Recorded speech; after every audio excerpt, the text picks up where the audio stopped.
Alright, let's just jump right into it. Today's explainer is all about a boy who goes from being the absolute biggest slacker in the world to, well, an absolute monster with a sword. We are diving into a completely fascinating journey today, one that really proves how sheer, unyielding effort can entirely rewrite your destiny. If you love a massive, unbelievable glow-up, you are going to absolutely love this one. So picture this. We start with our main guy, Aaron. He went through some serious trauma as a kid. Literally watched his mom pass away right in front of him, which understandably completely broke him. For 15 years, he essentially shut down, barely left his room. He actually earned the pretty unfortunate nickname of the Lazy Lord across his entire estate. So you gotta ask, what happens when a prince who hasn't left his bed in a decade suddenly just picks up a giant sword? Well, for Aaron, it starts when he is jolted awake by this recurring, completely exhausting, and vividly realistic dream that just flips his whole world upside down. Which brings us to Section 1, The Lazy Lord Awakens. Every single night, Aaron is haunted by the exact same vision. There's this mysterious, nameless wanderer who steps into a courtyard one day and just starts swinging a sword, and he doesn't stop. Day 1 turns into year 7, and this guy is out there swinging through massive storms. Fast forward, and for 37 straight years, this phantom swordsman practiced a single vertical slash, right up until the moment he dies on his knees, hands literally still gripping his blade. The sheer willpower required for something like that is just unimaginable. Now driven by actual phantom muscle pain. Yeah, he was so deep in the dream he woke up with the salty taste of exhaustion in his mouth. Aaron completely shocks his entire estate. He walks straight down to the training ground, completely ignoring all the wild gossip and stares from the knights, and just makes a simple demand. I want to train with the sword. He marches right past the beginner wooden swords and grabs the heaviest, most massive two-handed weapon on the rock.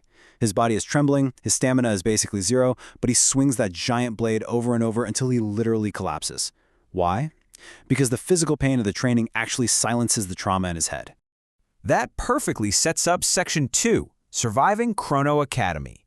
Aaron decides to set his sights way beyond his family's courtyard and heads over to the continent's most ruthless training ground, Chrono's Swordsmanship Academy. And man, the competition here is fierce. Our boy Aaron is dead last in the physical exams. I mean, he's the ultimate F-class underdog, completely out of shape. Compare that to the elites in his class. You've got Brett, this highly skilled, slightly arrogant noble who calculates literally every move he makes. And then there's Ilya, this untouchable, silver-haired prodigy from a legendary sword family who effortlessly takes first place in everything. Aaron is in a completely different, much lower league.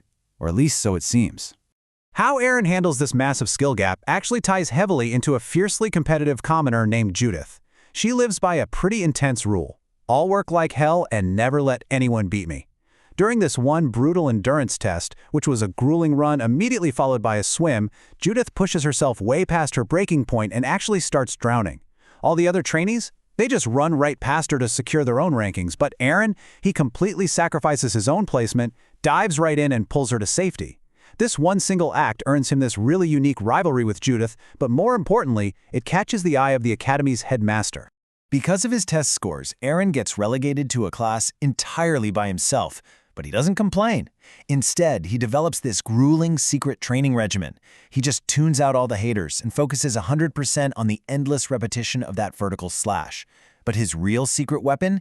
It's sleep. He actually uses extreme meditation to purposely fall asleep on the training grounds, just so he can re-enter his dreams and sync his real-world movements with the 37-year-old veteran living in his mind. His terrifying, totally unshakable concentration is so intense that it even forces the arrogant Brett to step up and ask Aaron to train him in how to focus. Moving right along to Section 3, Mastering Mind and Sword. Okay, so things take a wildly unexpected turn during the Academy's final evaluation, which is the one test where showing your raw future potential means absolutely everything. While all the other prodigies are showing off these fancy sword dances and breaking targets, Aaron steps up and does something entirely different. He just closes his eyes and meditates.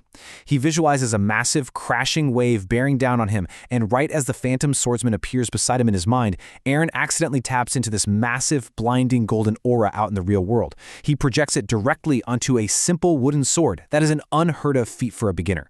It immediately proves his insane, terrifying potential. And right after this, he sets off on his own to find his unique path in the world. Let's jump into Section 4, the Arena of Atonement. Following a bit of a time skip, Eren arrives at a place known as the Arena of Atonement, fully ready to test his newfound instincts in some high-stakes real combat.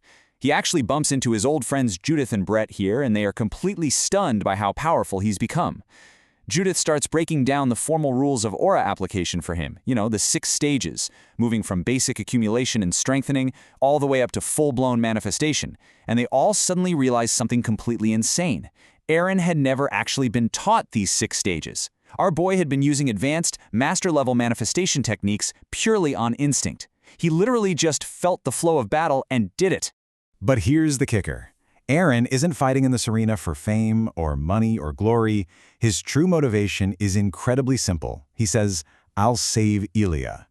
His old friend, the prodigy Ilia, is actually the current champion of the arena, but something is terribly, terribly wrong with her.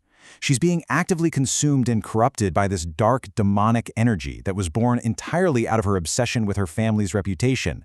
Eren realizes that if somebody doesn't step in and stop her right now, she is going to lose herself completely. So he enters the blood-soaked arena specifically to save her. And to get to Ilia, he has to climb the arena ranks at absolute breakneck speed. Eren learns sorcery so he can embed his pure, earnest intentions directly into his blade.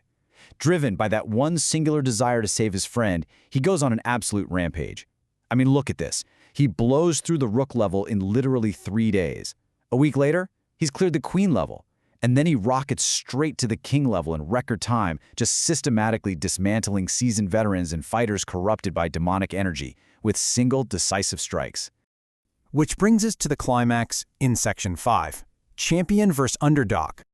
All of this builds up to the single most anticipated championship match of the entire year, where Eren finally has to face down his friend. It is an incredible, almost tragic clash of ideologies right there on the arena floor. On one side, you have Ilia, completely overwhelmed by dark aura and the suffocating pressure of her family name, lashing out with this relentless, lightning-fast assault. Standing against her is Eren, fueled entirely by pure effort, using this unyielding, rock-solid defensive focus to just weather the storm. It's essentially natural talent corrupted by pressure, going head-to-head against hard work purified by purpose.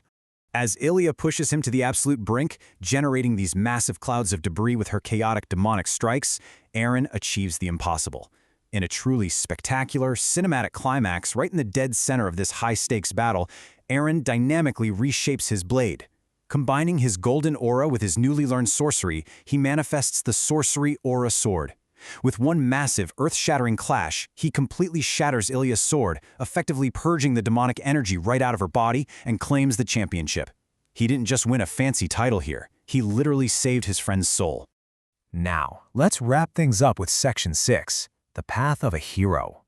Because the story doesn't just end in the arena. With Ilia finally safe, the whole group takes a trip to an orc city to visit a wise orc sage. They want to figure out the actual source of Eren's mysterious dreams. And guys, here is the massive plot twist that changes absolutely everything. The orc sage reveals that the mysterious dude from his dreams is literally his past life. The old man Eren has been dreaming of, that phantom wanderer who swung his sword for 37 years straight, isn't just some random ghost. It is Callan, Eren's very own past incarnation. In his previous life, Callan trained relentlessly to fight a demon lord, but tragically died right as he drew his sword. His dying wish, his pure will to protect the world, transcended time and was passed directly into Eren. So it turns out the lazy lord was never really lazy at all. He was just a vessel waiting to awaken.